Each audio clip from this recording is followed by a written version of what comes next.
If you enjoyed this video, don't forget to give it a like, leave a comment, and subscribe to the channel. They rise from the earth like teeth, ancient, silent, unyielding. Scattered across Senegal and the Gambia are over 1,000 stone circles. Older than memory, untouched by time. Who built them? Why? No one truly knows, but some say they're more than graves. Some say they breathe.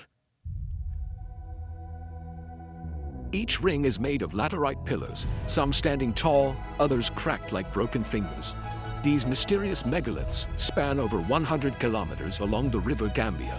Archaeologists call them the Senegambian stone circles, and they stretch across 4 major sites: Wasu, Kerbach, Senegambia, and Wanar. The circles are precise, perfectly aligned. Some stones are up to 2.5 meters high, weighing several tons. Carbon dating reveals that many were erected between 300 BCE and 1600 CE, long before any centralized kingdom in the region existed. And yet, there are no records, no tools, no inscriptions. Who carved these massive stones? How did they transport them without wheels or beasts of burden? And what exactly were they for?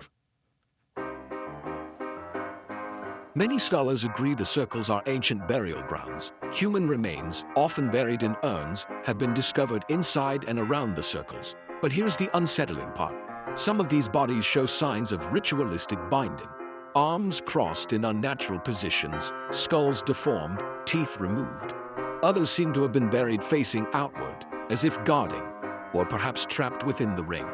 And curiously, there's often nothing buried in the exact center of each circle. Locals call this empty center the eye, a place where something watched or waited. In the villages nearby, few dare approach the circles after dark. The elders speak of spirit, not human, not animal. In Serer and Mandinka folklore, these formations are cursed. They say Djinn, supernatural beings of smoke and flame, dwell within the stones. At dusk, villagers claim the circles whisper. At midnight, they hum. One herder swears he heard his dead mother's voice calling from inside the stones. Another saw a woman, glowing, faceless, walking between the pillars before vanishing in a flash of light. These stories persist for generations, not myth, not metaphor, a warning. Here's where the mystery deepens. In recent years, researchers began mapping the stone circles against astronomical data. The results? Well, many of the Senegambian formations align with solstices, equinoxes, and specific star clusters, particularly the Pleiades and Orion's belt. It echoes the design of sites like Stonehenge, Nabta Playa, and even the pyramids of Egypt. How could Iron Age West African tribes, without telescopes or written language, construct such mathematically precise and cosmically aware monuments? Some now suggest these were ancient observatories or even stargates, places where the sky met the earth in rituals no longer understood, or maybe no longer meant to be. Not all stories end with folklore. In 1984, a French geological team studying magnetic anomalies in the Wasu circles allegedly recorded a sudden drop in temperature, followed by equipment failure and unexplained blackouts. Their lead scientist, Dr. Mark Belland, wrote in his journal, "The compass spun violently near the easternmost stone. My assistant collapsed. I saw shadows, but there was nothing there." Days later, the team was evacuated. The data never published. The tapes gone. Since then, multiple drone surveys report GPS glitches above the circles. One drone vanished entirely. No wreckage, no signal. Locals say it was swallowed by the stones.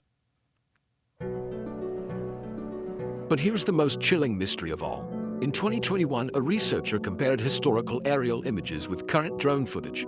One circle, deep in the forest near Wanar, had changed. 2 of its stones had moved, not toppled, not damaged, rearranged. The new configuration pointed directly at a nearby hill once used for sacrifices.